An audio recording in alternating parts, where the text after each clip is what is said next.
2 kilometre दूर में one विभाग हेले डह डह खरारे जली पाउंश होईगला हेमगिरी ब्लॉक कनिका जंगल जंगल रे निया लागिछि हेले लिभेबा पई केही नाहांती। ए हेउछि सेही जंगल जो जंगल पई आज सारा ओडिशा निजको गर्व अनुभव करे। सुंदरगढ़ जिला हेमगिरी ब्लॉक रो कनिका जंगल जो जंगल रे रहिछि दुर्लभ कला बाघ और ता संगको अनेक जीवजंतु हुतु हुतु होई जळीगला जंगल घंटा घंटा धरी जलुछि जंगल हेले वन विभाग निघा नाही। सुंदरगढ़ जिला हेमगिरी फॉरेस्ट रेंज रो कनिका जंगल रे निया लागिथिबा देखिबाकू मिलिछि।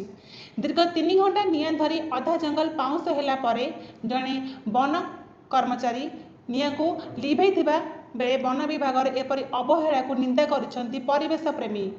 हेमगिरी फॉरेस्ट रेंज कार्यालय ठारू मात्र 2 किलोमीटर दूरतार निया लागिथिबा बेले वन विभाग एते विलंबर पदक्षेप नेबा परिवेश प्रेमी को व्यथित करिछि। ब्यूरो रिपोर्ट जागरण 24 न्यूज।